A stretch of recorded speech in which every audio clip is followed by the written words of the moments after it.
So Jacob recently posted something on Instagram which really interested me, and that you have these college graduates, okay, and these guys are going through, or gals are going through, and spending $200,000 on a university education, okay, and they get out of school, and all of a sudden you have a degree, and you're serving coffee at Starbucks. To me, I'm flabbergasted. I mean, how is that even possible? Well, I actually, there's a lot of people that talk about this college thing, but I actually lived through the everyone must go to college indoctrination. And this came about as a part of a concerted effort by the colleges who lobby government and have massive endowments. I mean, in the case of Harvard, $50 billion endowments. I mean, bigger than the top 99%. I mean, this is the top 1% of hedge funds. That's their investment endowment. And it was a concerted effort to get kids into college, get them on the gravy train, get their government guaranteed loan, and get them in. And so when my dad went to college, 10% of students went to college. 5% of those roughly were, military, some government mandated thing where they push them to. So really 5% of private sector workers went to college. Makes sense. You worked for the phone company. You didn't go to college. You didn't have to. You showed up at work. They taught you what to do, and you followed through. So if you went to college, that was a marker. You have Mark Thomas or Jim Roberts, and he went to college. That tells you that Jim or Mark are in the top 5% of IQ, basically. It was more or less a proxy. They have standardized tests, which are more or less IQ tests, and then you get in or you don't. And it was really cheap, too. I mean, you paid a couple of $1,000 bucks. It wasn't a ripoff, and you really put yourself in an elite category. But today, with this Everyone Must Go to College campaign, 85%, I mean, the percentages are what they are, but 85+% of high school graduates today will go within 1 year to some form or another of college. And whatever the case is. And let me stop you there, because I see that there's a parallel here, even with the real estate business. 10 years ago, you have Dodd-Frank come into play. Right. And the mantra then was everyone needs to be a homeowner. And we all know how that ended. Right? It was a disaster for housing. And so do you feel like we're on that same path with this? I mean, does everybody really need to go to college and get a degree, or is there another way? Well, I don't think that everyone needs to go to college. So here's the mistake. They said, okay, in this generation of people, the people that went to college made about $1 million more over the course of their career than the people who didn't. Well, of course, they're the top 5% of IQ. But that's like saying, well, on average, basketball players tend to be tall. That's something they're born with. So let's put everybody in a basketball uniform, and that'll make them tall. And so putting everybody through college isn't going to make everybody smart. You do have this sort of bell curve of, people have debates about IQ or EQ or whatever, but let's just call it general intelligence. And somebody who is just genetically cut out to, work a labor job, and there's nothing disrespectable about that. It is what it is. We need people to do that in society. Putting them into college, saddling them with $20,000 or $200,000 of debt, $20,000 a semester these days on average, that's not going to turn them into a PhD rocket scientist, no matter which way you cut the pot. Right. And so this was this idea, and of course it's ill-conceived. It is moronic, I might add, and it will lead to calamity, because now you have thousands and thousands and thousands of people, and perhaps millions of people, who have been put into college. Maybe they even got a degree. A lot of them drop out. Right. And now they're just saddled with that. And then there's this idea that, well, we've come up with the savvy approach, which is this other sales pitch, and that's what it is. We've come up with a savvy approach, and we're going to put you into junior college, and you're going to save some money. Well, and it sounds great on paper, but a study just came out. This is California exclusively, but it is the most populous state, so we'll take it with a grain of salt and whatever. Those who went to junior college and got a degree, those who incorporated the junior college element into their degree, on average, spent $36,000 more than those who went straight to the real college. So that even seems to be a disaster. Okay, so I approach this issue a little bit more from an emotional standpoint in that I don't understand how the trade school route got thrown out of high school. I mean, if you're passionate about something, you almost feel, I would imagine as a young person, and I know this from talking to my own, high school age children, it's really frowned on to go to like DeVry Institute and learn how to do HVAC repair. But in my opinion, if you go and you get a degree in, say, electrical, and I'm not talking electrical engineering or anything like that, I'm talking about stringing wires through the walls of the building that we're in right now. Right. Okay? You go, you learn that craft, you get a job, it's at a union shop, it's at an independent shop, doesn't matter in this sense. But to me, you earn a great living. But additionally, if you want to get into being an entrepreneur or owning your own business, a trade school is the on-ramp to entrepreneurship. Oh, yeah. And that's what's completely lost on these college degrees. On average, your average tradesman puts in a couple of years and then starts their own practice. That's how it goes. The plumber, works for Mr. Plumber for a while, and then he starts his own plumbing practice. Right. So there's two narratives that played into that occurrence, the way I see it. Number one, you talk about 2008. Well, around 2008, the pensions got hit, the schools got hit, everybody got nailed. And they cut music classes on the elementary schools. Right. So all of a sudden, I remember I was in, fourth grade or whatever. Sure. We had music class one week, and then they said, sorry, kids, we don't have a music class anymore. We still had a computer lab. There was no computer teacher anymore. It is what it is. And they also, at the higher levels, cut out wood shop, cut out 3D printing class, cut out all that stuff. So first of all, it was just stripped. And so you didn't get your basic foundation, or just to even find out that, hey, this is kind of cool. I'm interested in auto body or wood shop. I'm interested in wood shop. Right. It just wasn't there. And then the other narrative. Well, because it's not a sexy degree, right? Well, it's not sexy, and the class just wasn't there. Maybe you were interested, but you never got to find out. Well, and I think part of that, too, is parents don't want to encourage their kid to go to a trade school, because then the other parents look down on them. Oh, yeah, the keeping up with the Joneses. Right.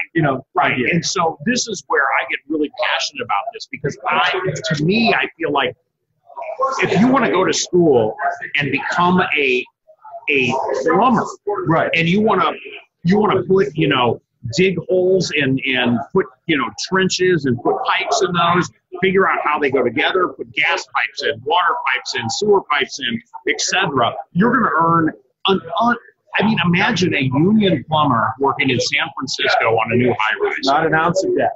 Right. And what is a couple of $100,000 a year? Yeah, that guy's, with overtime, that guy's making an amazing living.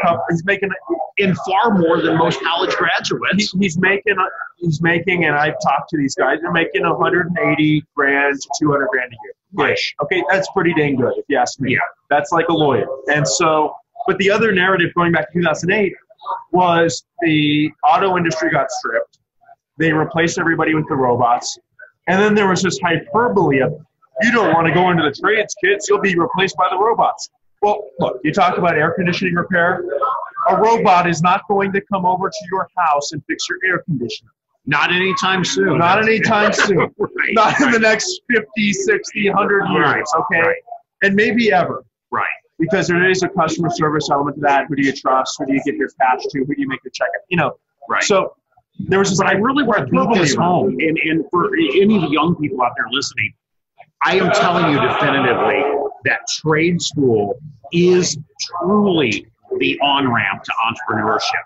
There's no doubt in my mind that it is the fastest, quickest route to becoming an entrepreneur.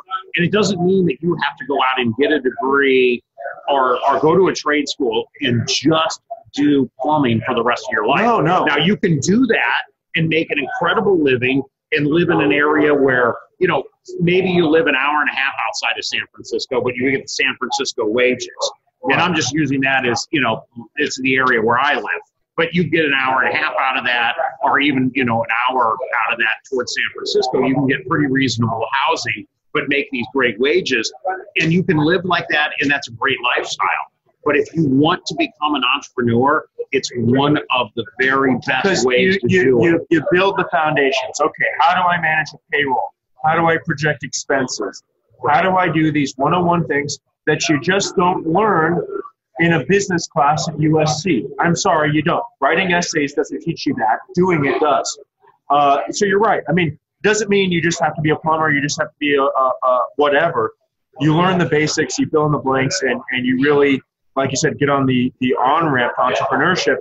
So what this has led to, these occurrences that I've laid out, is it's led to these high wages. Because what's happened is the kids that should have been in woodshop didn't get woodshop. And the kids that should have gone to trade school didn't go to trade school. Okay, that's that. And so now you have this occurrence where supply and demand, there's a whole lot of kids with communications degrees. There's not a lot of kids that know how to weld. Right. Or know how to lay out complex plumbing. So we have uncovered there's literally a market anomaly happening right now in America where you have tradesmen that are outstripping college graduates as wage earners.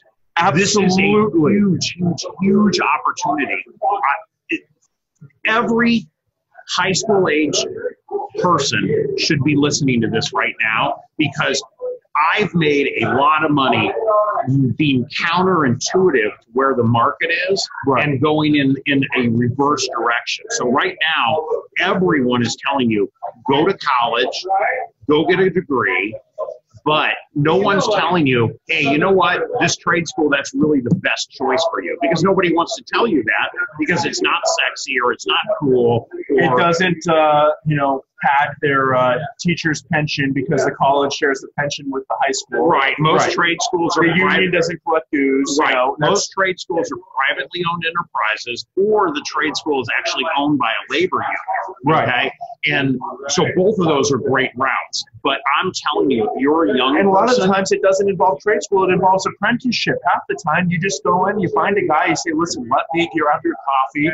Let me, learn the trade. A lot of this less complex stuff doesn't even involve trade school. And I'll tell you, these, as far as the construction trades go, and there's a lot of trades out there. We're focusing on construction trade, but I can tell you that from my background, the construction trades are starving for labor today. And good skilled labor, a guy that can operate a bobcat, a guy that can do, welding, a guy that can put in pipes, a guy that can string wire, without burning the house down. These kind of jobs are imperative, and there is absolute a market anomaly for young people to jump on now. And it's not, the worry could be, we're talking about this anomaly.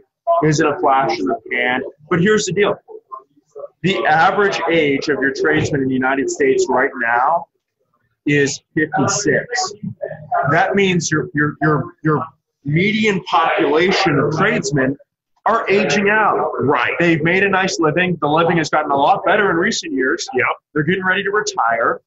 And so there's an opportunity. Hole is just growing. It's getting bigger. There's an opportunity right here, right now in America, whether it be Kentucky, San Francisco, Miami, New York, for tradespeople to get into the trades, learn a craft, make an amazing wage learning that craft and performing that craft, and then ultimately graduating to possibly owning their own business if they choose to go there. So, and just talking about, just talking about the alternatives. Right. Okay, we talked about the doctor, lawyer making about the same as a tradesman. But, you hear this, we need STEM, a push to STEM, STEM, science, technology, engineering, math. Okay, whatever. Right. Reality is the guy who's working the cranes making the same amount as the architect in San Francisco, period. End of story, go look it up. The other thing is, most people who think STEM, they think programming, they think computers. Well, here's the deal. I know these people the same as everyone else. I know the 9th employee at Square, Jack Dorsey. I know this stuff. And here's the thing with STEM. These kids got their computer science degree. It's very expensive. They're incredibly talented, smart people. They went up to the Bay Area. They got their job at Sun, or they got their job at Facebook, or they got their job at whatever. And now stage 2 comes in. They say, we've got a couple of H-1B visa workers coming from India. Yes. You're going to train them. It's going to take 90 days, and then you're getting the hell out of here and you're jobless. Right. And this is stage 2 that's coming in. It's been coming in since I'd say this is recent, early 2017. And now it's really kicking up. And it's frightening. I mean, I would hate to be a programmer in San Francisco today and know that, hey, one day somebody's going to show up, I'm going to train them, and then I'm the hell out of here, and I'm out of my ass. Right. Okay. I want to jump on this again, and I want to tell you that there are people that are listening to this right now, 16, 15, 16, 17 years old, that are going to come to you and I and send us an email 5 or 6 years from now and say, hey, I listened to that podcast that you guys did in Orange County back in 2019, and I took your advice and I became an electrician. I worked as an electrician for 3 years. I bought my own tools. I started doing work on the side. I started making some money doing that. I ended up hiring somebody. I bought a truck, and now I've got this very successful business because of what you guys uncovered in 2019. I'm telling you that there is a multi-million-dollar opportunity for a young person to get into trades, learn those trades, and get into entrepreneurship. And zooming out from the money for a second, which is important. It's not all about the bank account and everything else. And look, these college graduates are getting their communications degree. They strip out. They've got $180,000 in debt. But let's make that real. So what happens is they get out. They live in some urban center. Maybe they're lucky. Okay, maybe they don't work at Starbucks. Okay, that's a kind of a worst case scenario. But sure. But maybe they get a job that's 50, 60 grand a year because look, that's where all the supply is. Okay, so the prices are lower. And okay, so you're making $50,000 a year. That's $5,000 a month. Half gets taken in taxes. Your rent is $1,500. Your student loan payment is $900. You are scraping by the skin of your teeth. Right. And, okay, go try and date. Not going to happen. Right. This is why all these young people are not dating. They're not having children. It's just not happening. Right. And this is why they have these payments, these enormous, gargantuan student loan payments. Meanwhile, the guy, like I said, 6 years from now, he's bought his tools. I mean, tools that cost a couple $100. You add it all up, maybe a couple grand. Bought an extra van for maybe $8 grand. He bought an extra grand. Dad or grandpa or a friend. Yeah, it's very doable. This is realistic stuff. We're not an advance on a credit card. Yeah, we're not talking about starting Facebook here and hiring 89 engineers. We're talking about buying some tools on Craigslist. Yes. Buying a van on Craigslist. Okay. Right. And putting some cash together that's kind of pocket change in the grand scheme of things. Exactly. And, this guy, he's making a decent living. He doesn't have any debt if he's smart. Right.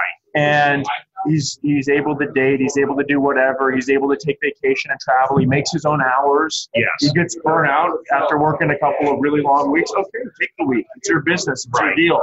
Or you work for a union and you've got more vacation time than you know what to do with in that case. Yes. So that's kind of a good deal. I mean, outside of the bank account, that's kind of a decent deal when you think about it. And he started young. I mean, he's not. Well, and I have a friend of mine in St. Louis that owns a plumbing company, and his name's Robert. Great guy. And he posted a year or two ago on his Facebook page about how he was looking for he's a union plumbing shop, and how he was looking for union plumbers to work in St. Louis, Missouri. Okay, one of the most affordable housing markets in the United States. Right. $120,000 a year in St. Louis, Missouri. I mean, it's unbelievable, right? And so there's an opportunity here, and I can beat on the table. I'm telling you that there's an opportunity for people. And the statistics that you read that they're showing you in the 10th grade classroom, because I was there just a few years ago. Right. They're nonsense. They're BS. They're just dead wrong. I don't know where they get them, how old they are, whatever, inflation. But this idea that an electrician makes $34,000 a year on average, or whatever they're telling you kids in 10th, 12th, 11th, whatever grade, It's just dead wrong. Well, and I think part of that too is that, again, it's parents want to push their kids to be the very best that they can be. And I understand that, okay? As a father, yes, I want my children to be the best they can be. And if they want to be a doctor, a lawyer, or a specialist designing, you know, like my son wants to design athletic shoes, okay? And so he's going to go to college for that. That's amazing. He's got a focus. I love that. But I got another son that, you know, wants to become a heavy equipment operator. He wants to run bulldozers. Yeah. Okay. And I am equally proud of both of them. And I think they both have an amazing runway ahead of them. But parents need to put that aside. This whole stigma of sending your child to a trade school is a failure on your part. It's not. You're actually giving your kids an amazing gift. You've been scammed because the universities have spent billions. The teachers' unions have spent billions. The endowments have spent billions on K Street and everywhere else, right, to convince you that you have to go there. But, you know, let's stop pretending that these colleges are these, you know, altruistic entities. They are not. They are for-profit operations most of the time. Yeah. Even if they're non-profits, they have 20, 30, 40, $50 billion endowments that they run like hedge funds and trade with, and then their alumni gets to trade the money and make all the cash. It's a big ripoff. So, you know, you've been scammed. You've been sold the bill of goods. You've been told that everyone needs to go to college. And it has, and it's created this situation. So the takeaway is be counterintuitive to what's going on in the market right now, because that is where fortunes are made. It's where I've made a lot of money. The counterintuitive play that we've discovered right here at a Mike Cernovich cigar night is go to a trade school if that's a good fit for you. Learn the craft. Become the very, very, very best that you can at that craft. If you're going to go and become an electrician, learn everything there is about wire, everything there is about, you know, the tools of the trade, everything. And then you can transition into being an entrepreneur, and you have a runway ahead of you and an opportunity like never before. I think that's right on. I think that's right on. It's just supply and demand. We're not reinventing the wheel here. Right. We're not telling people. We're just giving you a different way to look at things. We're not telling people to go hunt for the holy water and the hidden valley. Well, sometimes the simplest of things turn out to be the most lucrative. And we're at that point right now for a young person, or even somebody that wants to restart their career. Take a look at it, because I think it's really, really important. Yeah, maybe it's too late. You've already gotten yourself dug into debt, and you're sitting around at some cubicle job making $50 grand. Yep. Might not be a bad idea to look at plumbing. You're smart enough to figure it out if you got through college. It might not be a bad idea. Yeah.